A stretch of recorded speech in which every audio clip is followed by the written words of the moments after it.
Bonjour à tous les amis, j'espère que vous allez bien. Aujourd'hui on se retrouve pour une nouvelle vidéo. Aujourd'hui les amis on va parler, c'est vraiment une bonne nouvelle, la prolongation de Ousmane Dembélé cet été 2023. Il sera en fin de contrat en 2024, il sera simplement en fin de contrat à peine la saison prochaine. Donc le Barça va prolonger Dembélé pour quelques années supplémentaires. Dembélé ne pense qu'au Barça, Laporta veut absolument le prolonger, Xavi le veut absolument pour son projet à long terme. Donc les amis, Ousmane Dembélé va bel et bien prolonger cet été. Donc les amis on va parler dans cette vidéo, on va voir qu'est-ce qui pourrait apporter de plus Dembélé, est-ce que c'est une bonne nouvelle sa prolongation, son salaire, etc. etc. Allez les amis, on perd pas plus de temps, c'est parti.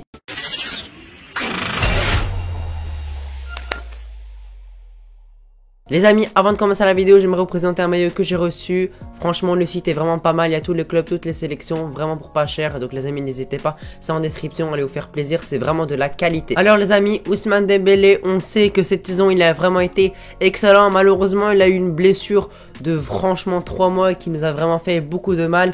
Après la Coupe du Monde, il a été excellent. Avant la Coupe du Monde également, c'était vraiment parmi les meilleurs joueurs du Barça aussi, on va dire, avec Pedri, avec Araujo. Pour moi, c'était dans le top 3 des meilleurs joueurs du Barça. Sur son côté droit, il était déséquilibrant, il marquait, il délivrait des passes D, il était décisif dans les grands matchs. Donc moi, j'ai vraiment rien à dire là-dessus. Moi, je pense à son match contre l'Inter où il marque, où malheureusement on fait 3 buts à 3. Je pense aussi contre l'Atlético, on gagne 1-0 où il marque le seul but de la rencontre et qui nous permet de prendre 3 points très importants pour la course au titre. Et aujourd'hui, on va être champion d'Espagne dans pas longtemps. Si on gagne notre prochain match contre l'Espagnol de Barcelone, il nous manque plus qu'une victoire dans les prochains matchs et on est champion d'Espagne officiellement. Donc on peut aussi remercier Dembélé, même si bien évidemment ce n'est pas que lui. Il y a vraiment eu beaucoup de très bons joueurs cette saison. On va pas dire le contraire, bien évidemment. Alors les amis, on va déjà faire un bilan de cette saison, de la saison d'Ousmane Dembélé, même si il n'est pas terminé. En Ligue 1, il a joué 20 matchs, il a marqué 5 buts, il a délivré 5 passes D, donc il est décisif tous les 2 matchs et c'est vraiment un très beau ratio, sachant que Dembélé, on va dire, hein, à son arrivée, il y a eu beaucoup de blessures, il a eu beaucoup de difficultés, il performait pas assez pour moi, il avait des très mauvaises statistiques, donc cette saison, franchement, c'est un peu la meilleure saison pour moi, une de ses meilleures saisons, parce qu'il a su stater, il a su jouer une bonne partie de la saison, même s'il a eu cette blessure musculaire de 3 mois qui nous a fait beaucoup de mal, comme celle de Pedri qui est arrivé quasiment en même temps. En Ligue des Champions, il a joué les 6 matchs qu'on a pu jouer. Voilà. Il a marqué un but et il a délivré 2 passes D. En Coupe du Roi, il a joué simplement 2 matchs et il a marqué 2 buts. Donc un but tous les matchs. C'est vraiment très bon. Et en Super Coupe d'Espagne, il a joué tout simplement les 2 matchs. Il n'a pas été décisif. Mais bon, on se rappelle quand même, il a vraiment été très important pour le sacre du Barça en Super Coupe d'Espagne, même si on peut quand même le déplorer qu'il n'a pas pu stater. Mais les amis, le football, pour moi, ce n'est pas que les stats et j'espère que c'est aussi le cas pour vous. Il y a des matchs où Dembélé, il est vraiment excellent. Il dribble des joueurs, il déséquilibre, il fait des centres excellents qui peuvent amener à un but. Il est vraiment le meilleur joueur de l'équipe. Mais des fois, voilà, ça arrive de pas marquer ou de ne pas faire des passes décisives. Des fois, il faisait des prêts, on va dire des pré-passes décisives, mais elles sont pas comptées.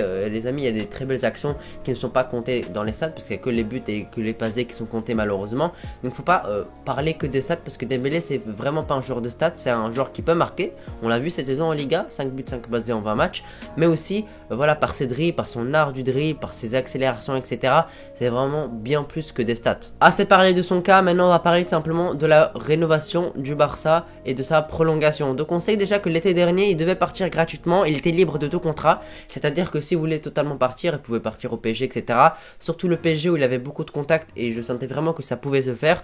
Heureusement pour nous ça s'est pas fait et Dembélé est bien resté au club et a bien prolongé de 2 ans néanmoins que de 2 ans, c'est-à-dire que on devait directement réfléchir à une prolongation directement cet été parce que après il va rester que 1 an de contrat. Il y a une clause heureusement, mais c'est une clause de 100 millions d'euros. Vous allez me dire 100 millions d'euros c'est beaucoup.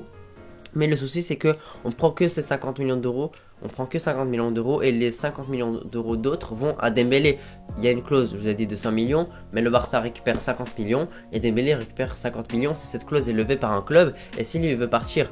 Donc on n'est vraiment pas en position de force avec le cas Dembélé parce qu'il part dans 1 an gratuitement, il y a une clause également, en plus la clause, tout l'argent ne nous revient pas, ça revient que à 50%. Donc Laporta, n'est pas tout simplement en bonne position. Et là, il faut absolument le prolonger pour une longue durée. Là, il est en contrat jusqu'en juin 2024. Donc la saison prochaine, il sera libre de tout contrat.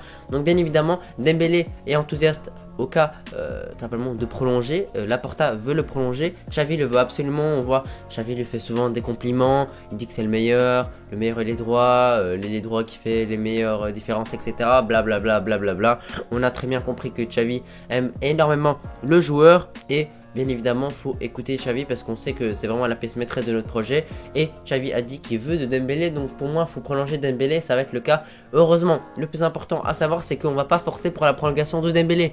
Dembélé veut prolonger avec le FC Barcelone, le Barça veut le prolonger, donc il n'y a pas de souci par rapport à ça. Il n'y a pas de problème également avec de salaire, on n'a pas entendu de soucis comme quoi Dembélé voulait énormément d'argent. Ça a été le cas la saison passée où il demandait des 20 millions d'euros par an, etc. C'était vraiment immense et on ne pouvait pas se le permettre. Heureusement, on a vu ce salaire là à la baisse parce que on sait qu'on a dû faire un gros mercato et un gros salaire comme ça à Dembélé, ça aurait vraiment bloqué beaucoup de pistes et pourquoi pas on n'aurait pas pu faire par exemple à Koundé ou un autre joueur. Donc point de vue salaire, il n'y a pas de souci, on sait, voilà, même si ça c'est extra sportif, il s'est posé, il a une femme, il aura sûrement bientôt un enfant. Donc voilà, maintenant c'est un joueur plus sérieux. Franchement, depuis qu'il s'est marié, je trouve que c'est un joueur beaucoup plus sérieux. Il n'y a plus de fêtes, il n'y a plus de boîtes de nuit, etc. Heureusement, en plus c'est mauvais pour les joueurs de foot. Ils peuvent avoir des problèmes là-bas. Également, on boit de l'alcool souvent, etc., etc. C'est pas bien pour l'hygiène de vie. Donc Dembélé, depuis qu'il s'est marié, ça va beaucoup mieux. Apparemment, il dort mieux, il mange mieux. On voit son état physique est meilleur. Donc ça, c'est vraiment, ça fait vraiment plaisir. Bien évidemment, de cette saison, au milieu de la saison, il y a une blessure de 3 mains qui nous a fait vraiment beaucoup de mal. Et on attendait son retour. Il est revenu finalement contre le Betis Séville, il a joué aussi contre le Rayo, etc. Mais voilà, franchement, cette blessure de 3 mois nous a fait du mal, c'est clair. En plus, c'est arrivé en même temps que celle de Pedri. On a perdu pour moi notre meilleur attaquant et notre meilleur milieu de terrain. Surtout qu'on a perdu aussi De Jong. Donc franchement, c'était vraiment une catastrophe. On a essayé de faire avec, on avait un Rafinha qui était assez performant, mais on sait qu'on peut pas remplacer un Dembélé. Mais ça, franchement, moi je lui en veux pas. Je pense pas que c'est un problème d'hygiène de vie ou etc. Parce qu'on sait qu'il se blessait quasiment tout le temps. Toute la saison, il était pas là. Et c'était vraiment malheureux, surtout qu'on l'avait pris pour une centaine de millions d'euros. Cette saison, il n'a eu aucune blessure à part celle de 3 mois. Donc on va dire que voilà, on va lui laisser le bénéfice du doute. On va dire que c'est pas lui, surtout qu'il a beaucoup de problèmes musculaires et il essaie d'arranger ça. Il essaie de faire au mieux, bien évidemment. Donc moi je prends un peu sa défense. Et moi j'ai pas envie de lui en vouloir de cette blessure de 3 mois, même si c'est frustrant, même si on aurait voulu le voir contre Manchester United, même si on aurait voulu le voir au Classico on perd 4-0. Mais bon les amis, c'est la vie, les blessures ça arrive. Et surtout pour Dembélé, ça arrive assez souvent malheureusement. Également les amis, en prolongeant Dembélé, tu as une certaine sécurité. Tu sais que tu as déjà ton ailier droit. On sait qu'il y a des négociations avec Newcastle pour le cas Rafinha. Rafinha pourrait partir à Newcastle pour une grande somme, hein. On parle pas de 20 millions d'euros, on parle de 80 millions d'euros, ce qui est vraiment énorme. Et Rafinha pourrait partir pour une grande somme. Pour moi, franchement, pour un gros prix, un gros montant, moi je dis pas non, hein. Avec cet argent-là, on pourra recruter comme un latéral droit, je pense à un Cancelo par exemple, un milieu de terrain comme Bernardo Silva, bref.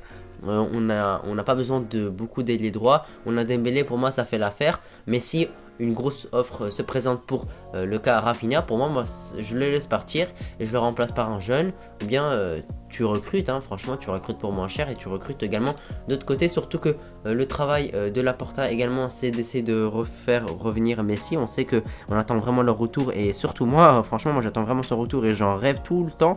Donc également le retour de Messi pourrait simplement faire vraiment quelque chose d'incroyable avec un Dembélé Messi, et le départ de Rafinha pour une grande somme pourrait aussi faciliter bien évidemment l'arrivée de Messi, parce qu'on sait qu'une arrivée de Messi peut vraiment être très coûteuse. On sait qu'on a des soucis financiers avec la Liga, etc. Ils nous laissent pas faire ce qu'on veut malheureusement, donc faut faire avec. En tout cas pour moi la prolongation de Dembélé c'est vraiment une très bonne chose pour le club, pour plein de choses. On sécurise notre ailier droit, pour moi c'est un des meilleurs ailiers droits du monde. Il a fait ce retour. Voilà, on espère qu'il va aller mieux pour cette saison. Il a staté, il a su montrer que c'est vraiment un joueur important. Il a su marquer à des moments importants, il a su être décisif. Donc pour moi, la prolongation de Dembélé, je peux vraiment pas être contre. Les amis, n'hésitez pas à me donner vos avis dans les commentaires. Est-ce que vous êtes plutôt pour ou plutôt contre? N'hésitez pas à me donner vos arguments. N'hésitez pas à aller voir le site que je vous ai mis en description de MyOutFoot. Et nous on se retrouve pour une prochaine vidéo. Merci de l'avoir regardé jusqu'ici. Je vous souhaite une très bonne journée. Allez les amis, ciao.